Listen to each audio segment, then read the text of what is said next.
Should you cruise during hurricane season? Well, that's a pretty hot topic right now, especially since we just watched 2 hurricanes tear through the Caribbean, and a lot of people are talking about this.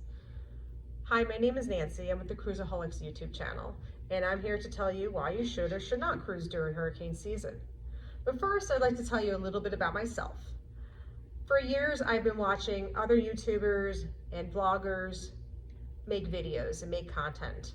And it's always been something I've wanted to get into and always been a little bit nervous. And I hope I don't come out too nervous in this video. This is the first video I am actually shooting of myself. So please forgive me if I seem a little off, or I'm not speaking clearly, or my video's not is poor quality. I hope to improve this over time. I've been in cruising for over 20 years, and I've been on over 40 cruises. Me and my husband now cruise multiple times a year. We live in Florida, so that makes it easy. And it's also a reason why I can tell you a little bit about hurricanes. Now, most people don't realize hurricane season actually starts June 1st and goes all the way through November 30th. Now, it is possible to get a hurricane outside of this date frame. It's not very common, but it's possible. But it's also possible to have bad weather outside of this date range as well. And that's actually very possible. When people say don't cruise during this time of year, you're excluding, that is actually 6 months out of the year. And for some, that is their only option. Now, teachers, families with young children that are in school, other school workers, that might be the only time that they have off is during the summer months.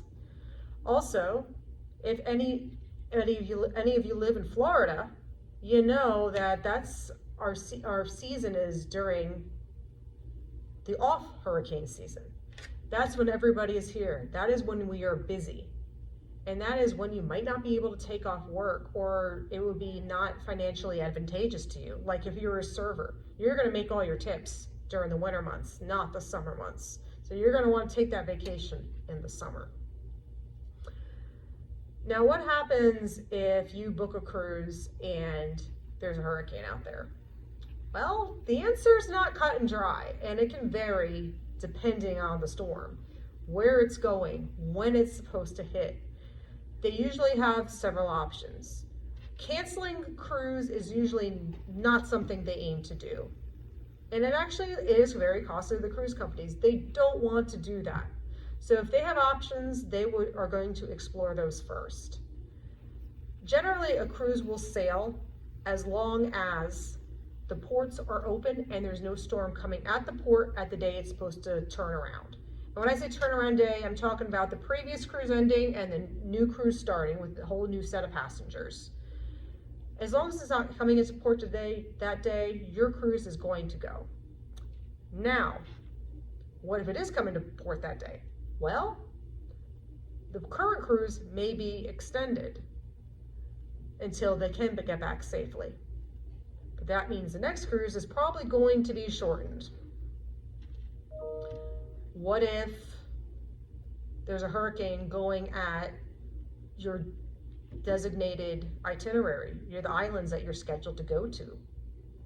Well, your Eastern Caribbean cruise might become a Western Caribbean cruise and vice versa. Now, that might upset some people. Keep in mind, they're always going to keep you safe. Safety is their #1 priority, and they're not going to take you directly into a hurricane.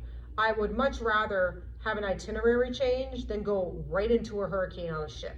They are not going to do that. You are going to be kept safe. You're going to have a great time. Many people ask, are they going to compensate me if they have to change my itinerary or if I lose a port? And the answer is no. They have 0 requirements. Your cruise contract, which you accept when you book your cruise, will outline that and explain that to you, that they can change any port because they need to keep you safe.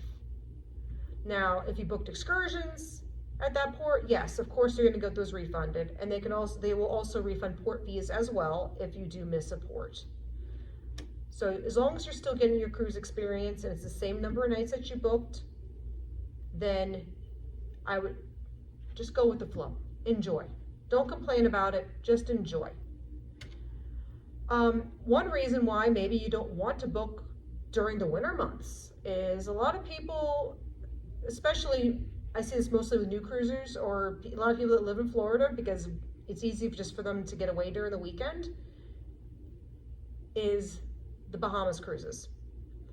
And I've been to the Bahamas and it's not that warm during the winter. Now, yes, it's warmer than being up north, like in Michigan or Wisconsin or something, but it's a lot of times I've been there during the winter and I've had to wear a little jacket where maybe the high is only 60 degrees and it might be nice to walk around, but it's not going to be for going to the beach or for swimming.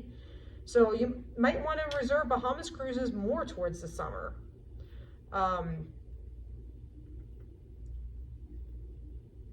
Another reason why maybe you should look at booking during hurricane season is August and September. We see some great deals.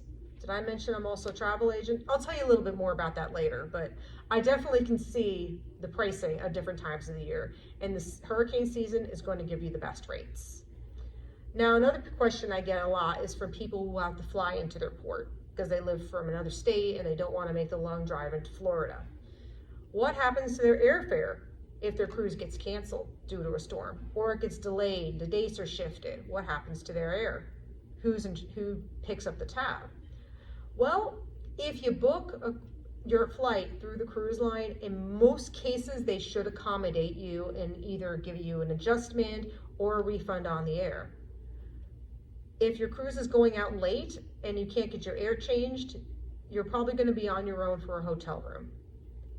But I am saying this not as cruise line policy, just based on experience only, and from what I have seen, it can vary on a case-by-case basis. So don't take this as law and an absolute. It is totally can change.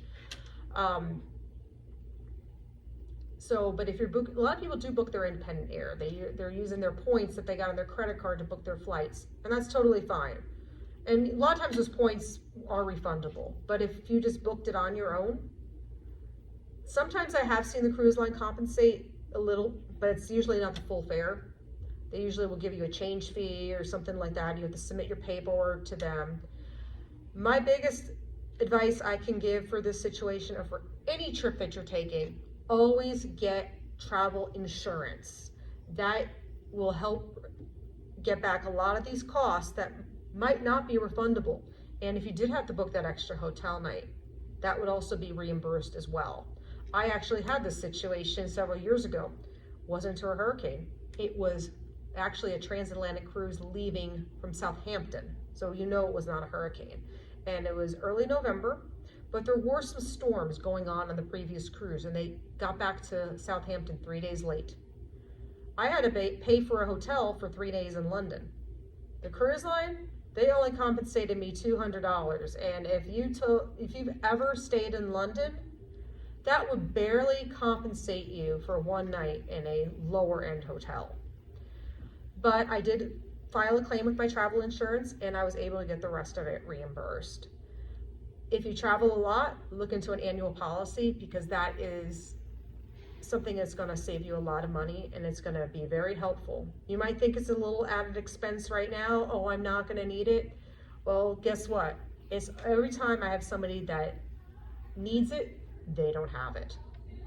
Always get travel insurance. It could save you hundreds of thousands of dollars, especially if you have a medical event overseas. Your health insurance probably will not cover you. Well, I hope I gave you some information that you can use in planning your next cruise. I do hope to make some more content about all different types of subjects, cruising related, cruising trips, even talking about different cruise deals. Please be among the first to subscribe to my channel, like this video. I would really greatly appreciate it. Find me on Facebook, The Cruisaholics. Hopefully I can figure out how to post a link to this video to do that. And please leave your comments below. I look forward to your feedback and learning how I can improve, but please be kind. Bye for now.